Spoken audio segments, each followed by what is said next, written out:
This is Hidden Killers Week in Review. A look back at the most prolific stories of the week. This is Hidden Killers with Tony Brueski. Here now, Tony Brueski. Bryan Kohberger is in prison, but what we've just learned from newly unsealed documents changes how we understand the case entirely. He didn't just commit a horrific crime, he built up to it. Surveillance of the victim's house weeks before the murders. A break-in in Pullman a year earlier with eerie similarities, but was it him?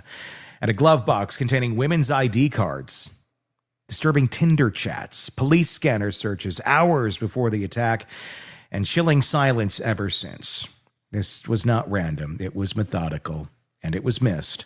Joining us now is psychotherapist and author Siobhan Scott. She's author of a few books, The Mind of Mass Killers. Here to unpack what these new revelations teach us about how Kohberger did this, who he was before the murders, and how a system built to detect threats let this one slip on through. So, Siobhan, let's start right there. Based on your research into mass killers, what does Kohberger's pattern here of surveillance and control suggest about his psychological profile leading up to the murders itself? Yeah, none of this newly revealed information surprises me at all. In fact, it's exactly the MO of a sexual domination serial killer. Mm-hmm. So I would have been surprised if this kind of stuff wasn't going on. And it's very common. These guys are fantasy driven. And there's always a buildup. They never commit a murder like this, just, get up one day and I'm going to get a big knife and go kill people. It's always years of these kinds of bizarre fantasies about sexual violence. And the stalking, surveillance, that's also classic, because if you have somebody who's obsessive, methodical, doesn't want to get caught, going into this with a lot of rehearsal, they want to understand their target, their victim, and they do their homework, they do their research. It's also, as far as the burglary, they often commit practice crimes before then. And we're going to get into that in just a little bit. I want to talk about what's something that struck me here, the fantasy driven. Because when you look at a large chunk of the young male population going right into adulthood, they seem to live in a fantasy land. A lot of it driven by video games. Not everyone, but I'd say a hell of a lot higher number than there used to be. And there's nothing wrong with having a fantasy life or having, in a healthy sort of way with clear boundaries and understanding the difference between reality and fantasy. But I'm curious to get your thoughts on that. And I don't know what Kohberger's video game habits were, and I'm not trying to blame video games, but my point here being is there's a lot of young men that seem to have and live in somewhat of a fantasy land, and that's been exposed to time and time again once these people get caught. Another one I'm thinking of is Maddie Soto's murderer, Stefan Stearns. He was really big into fantasy stuff, talked about it like he was 12, basically, when he spoke to his mom, even after the murders. He's into this, he's into that. I got this card, I got that card. Is this a problem in the way that we're allowing these young men to be brought up in this country, where fantasy becomes just a little too close to reality, and then for some of them, there really is no boundary between the two? That's an interesting supposition. I can't say we have any data on that at this point. The internet and the video games, the way they're immersive, the way they are now, this is all relatively new. And so we're still probably just in the early phases of observing our brains changing from the immersion in virtual worlds. We can definitely say that it causes people who are highly immersed in the virtual world, whether it's video games or, chat rooms or other kinds of things, that they're disengaged more from real life activities and from social activities and physical activities, because they're isolated in their bedrooms all the time. And that is not particularly good for people. We know that having a well-connected real life, social life is protective psychologically. The other concern that I have is how I see tremendous problems with what you could call porn addiction with young men. And that troubles me because, you know, I'll see in therapy 30, 35-year-olds who've never gone on a date with a real woman. And they're very sexually active, but it's all on porn sites. And again, then, you know, as would fit with any kind of serial killer, what kind of porn sites are they accessing? And how does this affect a developing young mind when you're talking about an 8-year-old or a 10-year-old or a 12-year-old? You know, when their sexual mapping is occurring, when they're determining their way for seeking gratification, and do they learn then how to relate to real women? How much is AI going to make this worse?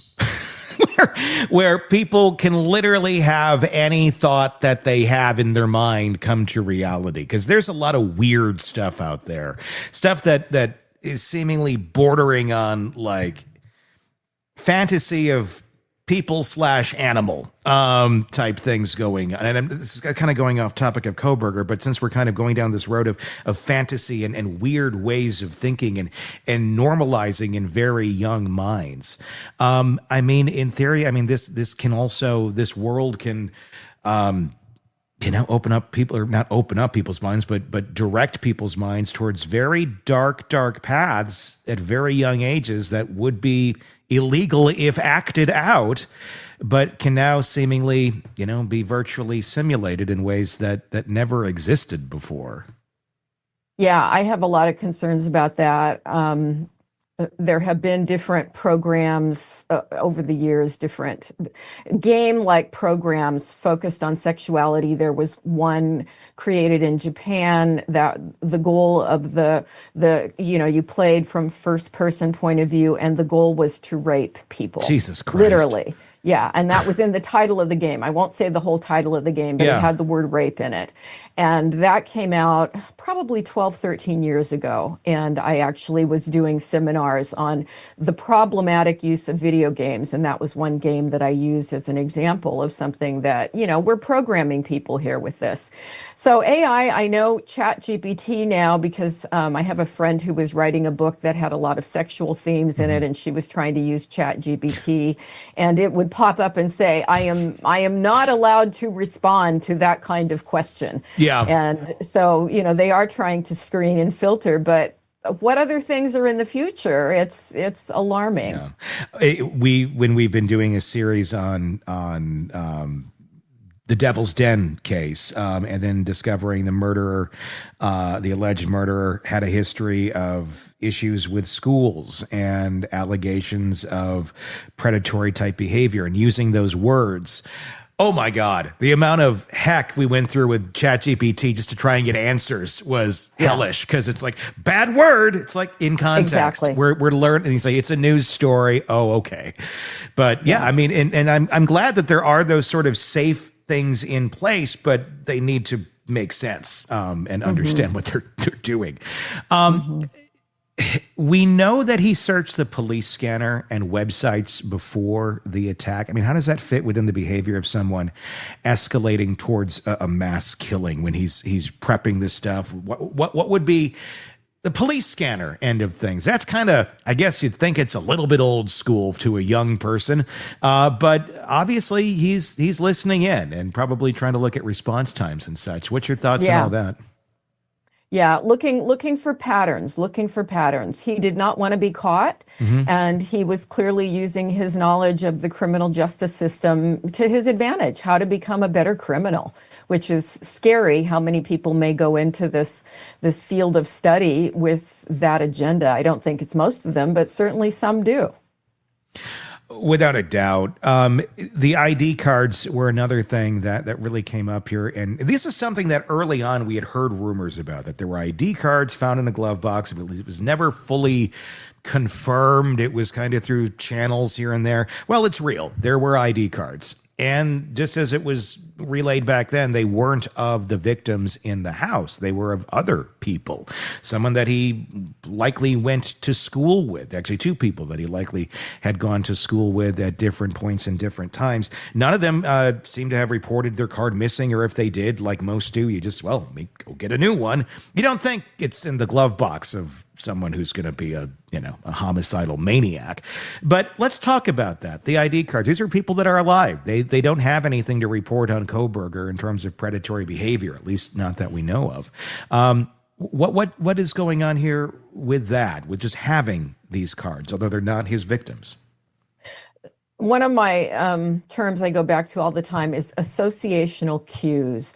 And this is some kind of object. We all use associational cues, hopefully in positive ways. But, when we put up a picture of our kids or our spouse on our desk, it's because it makes us have emotions that we feel close to them in response to this tangible object. And so to me, the ID cards speak of the desire to possess the object, the person, and to have a sense of control and power. And if you look at the symbology of your ID cards, there's almost this little element of I own you, I possess you, I've got you. And certainly it fed his fantasy life, which is really troubling. I don't think there's ever really a great excuse for having someone else's ID card in your possession in any way, shape, or form. Unless they're like, here, hold this for me while I go on the water slides. That's about it. That's it. It's like, I'm holding them for the water slides. They forgot them. That's not, I'm sure, what this was whatsoever.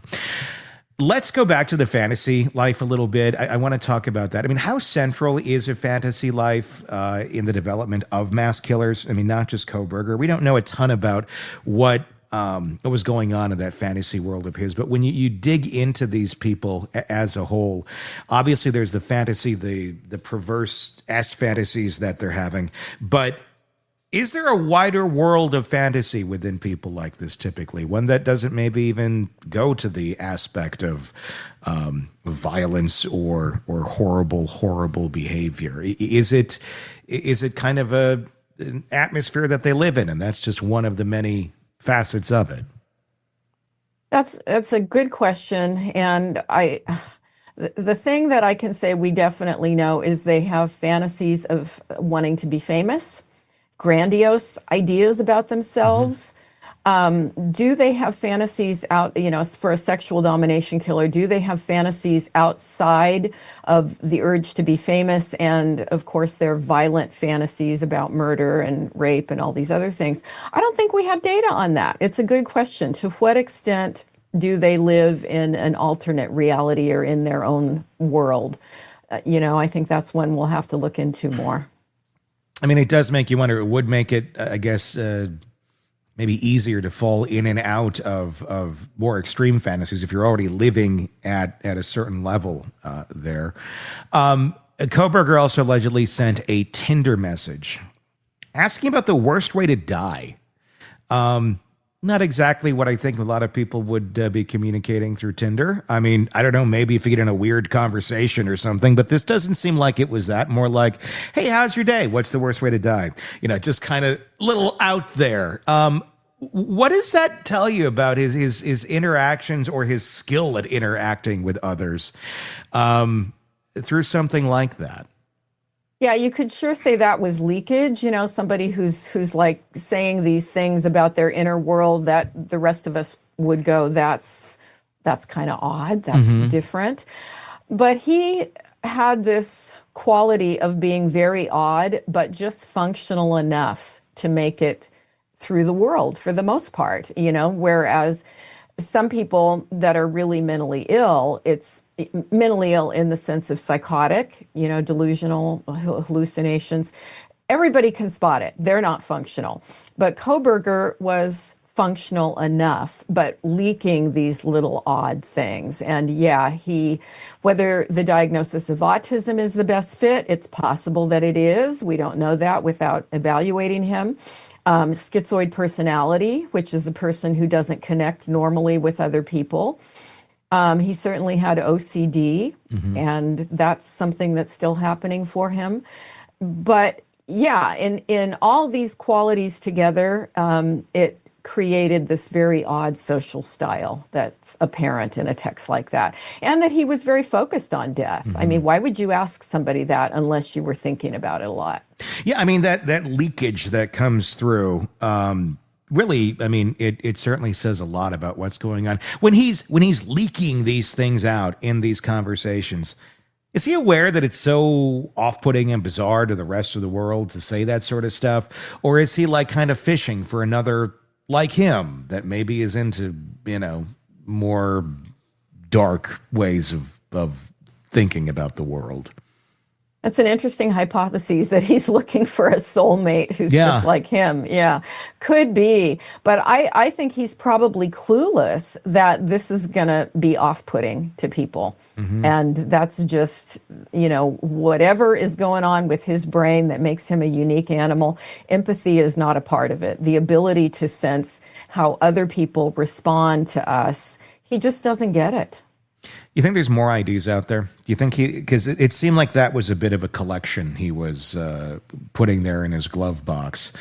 And it makes you wonder. I've been wondering for a while if there's a knife buried in a little cash box somewhere along his trip, because we do look at the vehicle data and it does show him stopping off at like wooded areas where I would not be surprised. And Rob and Drake and me are going to talk about that this week, about where could this weapon possibly be, and what else could be in this little, as BTK would have called it, hidey hole. Yeah. And I'm wondering how much more of that might be at play here that we are not yet aware of with Kohberger, that's not going to come through these documents, but just is still out there in the ether. Probably tons of secret items, things that he had collected throughout his adolescence years. And who knows where it all is or what's been destroyed. And of course, I'm very curious about the content of his computer and what evidence he may have kept there. And that's a shocking thing, because the content of the computer and all of his digital devices, the shocking part, nothing. They have come back and they have said there is nothing here. They believe it was wiped, that he found a way to wipe everything off. So there's traces of that. So he was, and that's what's so interesting to me about this character, is he was very smart in some areas. Like, they believe he was literally wiping things as he went. It wasn't like okay, tonight's the night, let's go back through history and delete everything from X date to X date. It was kind of like, as he's doing this, he's going to wipe that right after he looked at it, and so forth. He was so meticulous in some of these details. He was meticulous enough not to leave any of him behind other than the sheath.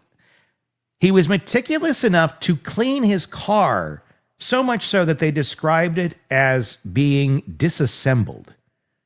Yet he left people's IDs that were not his. I can't say victims, but people's IDs that were not his in his glove box to be found. I mean, is that just like, okay, you're really smart over here, but you're a complete idiot over here, and there's something not telling you, you better empty that glove box too? Or does he think, well, that's not valuable to anybody, I didn't kill those people? I mean, what the hell? What is going on here? Is it just like shit, I missed that? I think you're seeing maybe an aspect of his OCD, that he honed in on certain kinds of things. Obviously, he was very aware of DNA and blood and that kind of evidence. And he just became obsessed with certain things while being relatively clueless about other things, like the IDs in the glove box. That seems obvious. Yeah. But for whatever reason, he's got this unique brain that goes to obsessions about certain things without looking at the big picture. With the IDs, I mean, being a form of trophy there, is that the sort of thing that kind of, you would say, maybe led him up to being able to do this? Like, does it start small? Does it start with, I'm going to take this ID from this woman and that's going to make me feel powerful, or whatever the hell it makes him feel. And then it's like, I got another one. Like, well, and it just amps up to where you end up slaughtering them one night. I mean, is that what is part of a slow build, or had he not been caught, would he just kind of been out there every once in a while grabbing IDs as well, just part of his MO? Yeah, I think you're right. I think it was part of a behavioral progression. And originally, when he first started doing things like that or monitoring people, I'm going to guess that he was a voyeur when he was out driving around at night looking at the stars. He was probably peeping in windows too. That's a really common behavior with people like this. And, they never just get up one day and go from being a normal, healthy person with a normal sex life to I'm going to commit rape, murder, and, do horrible things. There's always this progression. So my guess is that and probably all kinds of things that he did that were weird and creepy that we'll never know about. Sure. Someone like a Kohberger, someone like him with his issues with what we know of his dark sexual type desires. We know like what he was looking up. It was, horrible things and basically focusing on doing things to unconscious women. Happened to also be in the college realm of things. So this was all part of a fantasy, even though there was no SA at the scene or anything like that. Certainly, this was a crime that seems to have been built on that sort of motive. Have you ever seen any case where someone's reformed after going down a dark road like this? Maybe not killing, but someone who's like, this was I didn't go that far, but I went this far in my mind. Does this, if this is how your sexual fantasies are running your life and how your brain is working and what your body and mind are telling you what you like, can that be reversed? Or is this one of those things where it's like, well, once a predator, always a predator? That's a really hard question. I have seen people, certainly in institutions, if I went in to just do an assessment with somebody, can they get out? Can they not get out? That kind of thing. Do they know how to talk the talk of I'm recovered from this stuff? I have seen some that do. But does that mean that if released that they would not slide right back into it and reoffend again? Or are they just really good con artists? I don't know that I have evidence either way for that, but certainly in forensic mental health institutions where they get lots of therapy and they attend groups and sex offenders can supposedly learn certain skills at controlling their desires and channeling themselves in healthier ways. But certainly the earlier you catch somebody who's going down an aberrant path, like teenagers, and you can find teenage sex offenders, and if they get into treatment earlier, the odds are probably better that they can be redirected and rein some of this stuff in. But I tell you, it would make me really nervous if let's say I had a neighbor who had those tendencies and then said, oh, but I went to therapy and I'm better now. I'd still keep my eye on him, Yeah, I don't think I'd ever feel comfortable with anybody like that. There are, if you look at it more like, should it be looked at more as, I'm not in any way trying to downplay this, but as more of an addiction in someone? It's horrible, abhorrent behavior, but is it really an addiction more than just really, really bad judgment? And should it be handled more in that way in terms of trying to find a place for these people to live where, there's plenty of alcoholics who don't want to drink that continue drinking. I would imagine, is that the case in the S offender world where there's people that don't want to do that, but it's that much of an impulse, that much of an addiction? Oh, very, very much, very much. Even, I have worked with pedophiles who know what they do is terrible, but they know they can't be alone with a child. Yeah. And even some of them have said, I hate myself. I wish I'd never been born. I'm suicidal because of these horrible things I've done. And these were people who were not incarcerated, but they knew they had these behavioral safeguards in. I am never alone with children, even my grandchildren. And, it's a scary thing because at what point is the addiction going to override that desire to not reoffend again. And that's insane. I mean, it's scary, and I mean, it's not. I mean, they know that the problem is there. They know they don't want to do it, but they won't be alone with their grandchild because they're whatever the hell that is in them that's driving them is stronger than their knowledge of knowing that would destroy the life of someone you care about.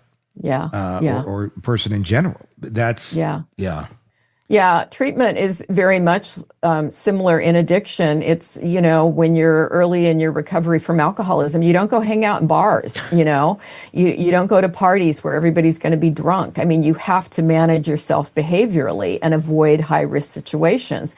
And it's very true for sex offenders in the same way. Don't allow yourself to ever be in a situation where there's going to be temptation. Mm-hmm.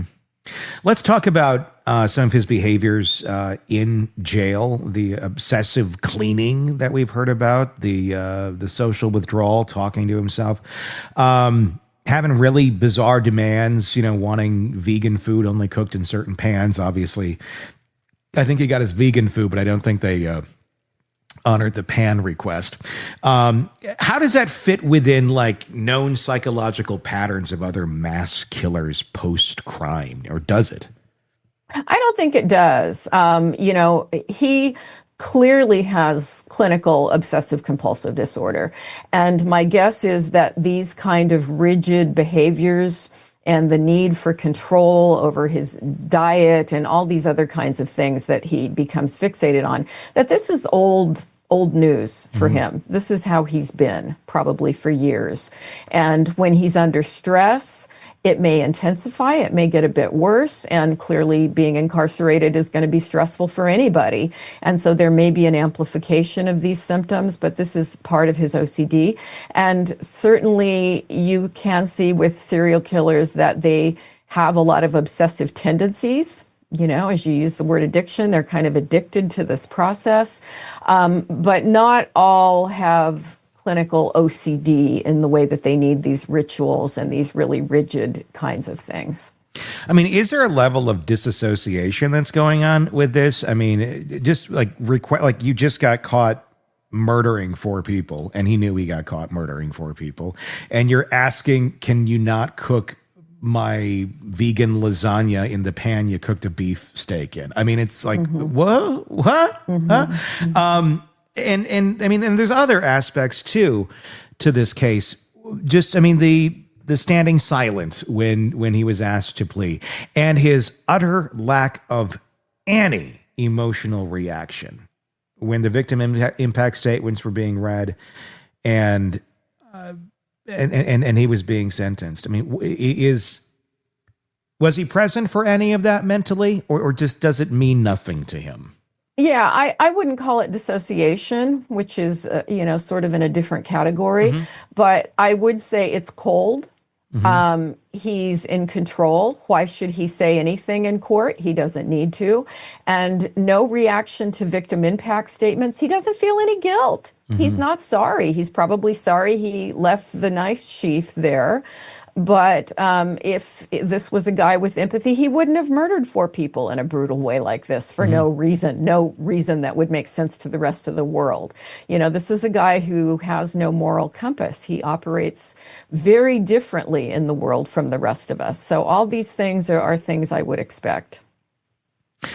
I want to talk about his pre-crime behavior a bit, because there's a lot of it. I mean, when we're looking at the full scope of his pre-crime behavior, whether that be from the stalking of the house to the ID cards. But if we go back even further, we go back to the time where, he stole his sister's cell phone and then tried to sell it for allegedly, heroin money at the local mall kiosk. With that having been his action, his dad turned him in to the police for it. He got a slap on the wrist. But is there more? Obviously, I think Kohberger's parents probably did the best they could with the knowledge that they had. I don't have a lot to criticize them about.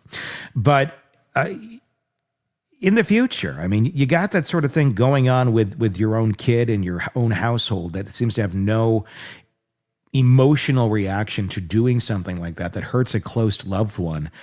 What do you do in that case as a parent or as a sibling that, okay, he did this. He doesn't seem to show any remorse for it. I mean, it's not the end of the world, but it's also like, the hell's wrong with this guy? Mm-hmm. Mm-hmm. Yeah, you stay grounded in reality that you have a very different sort of kid. And I would tell parents, when they're struggling with what's normal, what's not normal, how do I cope with this? What kind of discipline do we implement? Parents need to go to therapy, not because they're doing anything wrong or that there's anything wrong with them, but they need some professional help on how do we cope with this, because every case is going to be unique. So there's not a formula. But definitely they did the right thing by calling law enforcement and reporting it, because when your kids do something that's, antisocial, it's harming someone else, they need to have consequences, and they need to have consequences both inside the family and outside of the family. And so they did the right thing. Yeah, I don't see that they did anything wrong with this guy, but there are just certain things, people like this are very, very secretive. And I guarantee you his family had no idea of his dark fantasies because he didn't talk about it. He didn't let them know. And even if if they had put him in therapy, which of course I say is always a good idea, but he wouldn't have told the therapist any of that either. Mm-hmm. So when we look at how could people intervene, it's really tough with this kind of person because of their secretiveness. Well, and also, he's someone who consequences don't really seem to matter to him, Exactly. or only certain things do. Only certain things would trigger someone like him to seemingly get some sort of reaction out of him. So stealing his sister's phone, being caught with it, I don't think he cared. Yeah. There seemed to be a lot of things that just, even if it was socially wrong and he knew it, he didn't really care, even if he was caught. So how do you get through to somebody like that? Especially, I mean, that so many parents, I think, in this situation where they get a kid that's, it's out there, and the clinical term "out there" as I'm using, but he's just someone who can't seem to be reached, I think, is how I would think of it as a parent. I can't get through to him. I can't, no matter what, this is not working. It did seem during the testimony, during the victim impact statements, that dissing him like he was a high school freshman, that didn't fit in, seemed to make an impact on him when Olivia Gonzalez went up there and just eviscerated him like a mean girl. And I thought it was wonderful because it seemed to actually strike a bit of a nerve. But other than that, I mean, these people seem to have very bizarre places where they are triggered to get a reaction that is negative and visceral that they actually feel. Yeah, I think what you saw there is the narcissism with, how dare they insult me because I really am superior over everyone else. And so you'd get a little bit of a that would feel like a sting to him. But the psychopathy, that's really a brain difference. So he's got a lot of things about him. He came out of the chute with a different kind of brain, but they really don't learn from punishment. And that's one of the key factors of the personality is they don't feel the same fear that normal people feel, which is why they'll do these really risky things that most people would just not ever do, They don't have empathy, and they don't learn from punishment. So if you're raising a psychopathic kid, man, that's tough, because all the things that work with your other kids don't work with them. Not every, maybe I'm wrong. I'm going to say not every psychopath turns out to go and kill or be a complete menace to society. I'm sure they leave a wake of destruction, but how do they learn then? How, if punishment doesn't make them learn, and I mean, what does tell them when something is bad and you shouldn't be doing this, that actually works and makes them not want to do it? Some of them learn very early on that life just goes better for them when they don't break the law, and they're the people that go into politics and the legal profession. They become ministers. Well, that's comforting. Yeah. And so, yeah, definitely not all psychopaths take the road of violence. They just don't need to, because they find ways to manipulate other people and succeed and make money without becoming violent. But yeah, it's really interesting why some seem to pick that up, that life is going to go better for me if I don't break the law. And others don't. And you can throw in, there are some probably other elements like sadism, and we see that with some people. And when with mass killers, you certainly see sadistic qualities where they actually get a sense of pleasure from harming others. And I guess you could say there are psychopaths who don't really care about others, but they're not sadistic. Mm-hmm. And that's another variable. So many variables with this personality stuff. It's fascinating. It is. And I think that's the real problem, because we like to tightly wrap a problem. Let's fix it. Let's put it in this box, and here we go. There's the solution. And there really isn't a solution to this. I mean, if you want to go into like dystopian type society, I mean, would there ever be a way to mark this type of behavior? I mean, without some sort of infraction, I mean, it's one of the things we've been talking about when we've been discussing passing the trash with educators from district to district, and things being reported but never getting to a criminal level, and it just never follows them. It never goes anywhere. I mean, should this be something more on medical radars, on doctors' radars, where, we do take inventory when we go in for a checkup? Okay, you were on this, you were on, I mean, it's a very quick checkup, and a lot of it is they're relying on your own self-reporting. Yeah. But obviously, if you're diagnosed of something, you get this sort of a diagnosis, it's usually after something happened and you're trying to figure out what's going on. But should there be more that we do in terms of looking and understanding people psychologically, just as we do physically, to parse out these sort of things earlier on and identify if they're actually there, and then take routes of, okay, this is how this person thinks, this is how we should help them navigate life, and hopefully they won't go into the serial killer route, but they're pretty apt to if we don't do something. Should there be more of that, just notating from actual professionals, not because of a police visit or a CPS report, just on your checkup? Let's dig into this deeper. Obviously, it costs money. There's a lot of things that would prevent it, but I would think that maybe we could get a better grasp on our society in terms of our mental health if there was a little more concern there. It's a really hard call. If we use Kohberger as a case study, let's say he really fits the criteria for autism. That fits millions and millions and millions of people now. And, do we do a pretty good job at screening for that, for neurodivergence? I think certainly pediatricians look for it now. Mm-hmm. But were there any signs? Were there signs of OCD? Yes, but that fits millions and millions of people too. Yeah, like you got to keep digging. Like we have our surface level, like it's autism, it's a spectrum, it covers everything. You know, and then we got the OCD. Okay, that's still fairly surface level when we're talking about how deep this goes. I guess my point is, do we need to find a way to dig deeper into this? And I'm wondering if technology will help us find ways of doing this more than just the doctor's got his pad or he's just typing on there. What's going on here? Okay, I got my next one in 5 minutes. I got to get you in and out.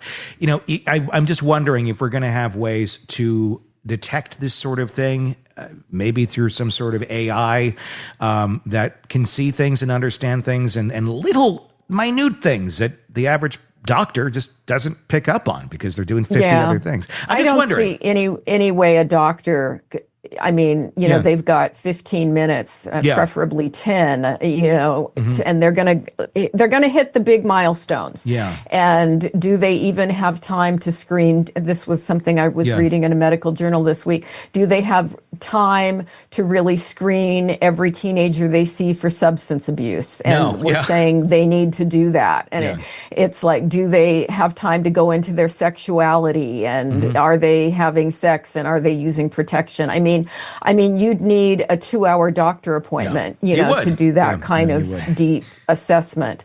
And what are their sexual fantasies, which they're not going to talk about, even if asked. So I don't see any practical way that we can do more in the healthcare system other than look for, one of the big red flags for people who are psychopathic is, as children, do they hurt animals? And so if a parent came in saying my kid has this kind of behavioral problem, I would think even at this point, they're going to get referred to a therapist by a medical doctor. And then a therapist is hopefully going to tune in more on these other areas of concern. And is this a kid we need to watch more closely? But yeah, I think we're a long way away from scanning everybody's brain in childhood, and there are brain differences in psychopaths that can be observed. I think the research is still fairly young on this, but there are speculations about the brain differences that can be seen on fMRI. But that's not something, I think the civil rights people would be all over it if you're trying to say, we're going to take everybody and scan your brains now. I know, it's insane. But it's like what, we do seem to have some ways that we could do it, but it would violate some privacy rights, and it would change. I'm going to say change. It would change the way we do some things. The same as it would change some things if mandatory reporting actually meant mandatory reporting. It would function better. But there's always, there's always the reasons. There's always the things that would put a hindrance to any of those things following through, and they're logical. They're valid.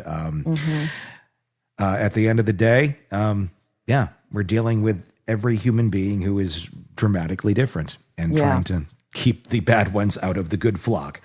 It's hard. And when you look at like the Devil's Den case, I mean, I'm sure there were people, I would guess, in the school system where there were complaints about him that would like to have been able to pass that information on, but they were prohibited by legal restraints on how much they can share.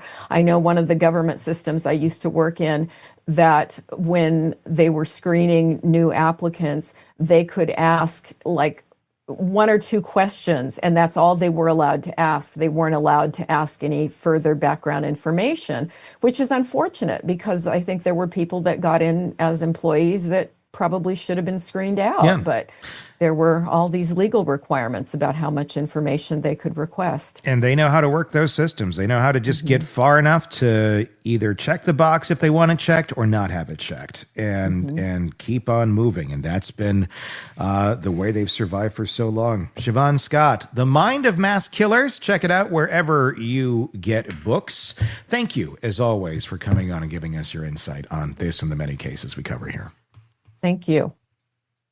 Want more on this case and others? Then press subscribe now and don't miss a moment of true crime coverage from Tony Brueski and the Hidden Killers podcast.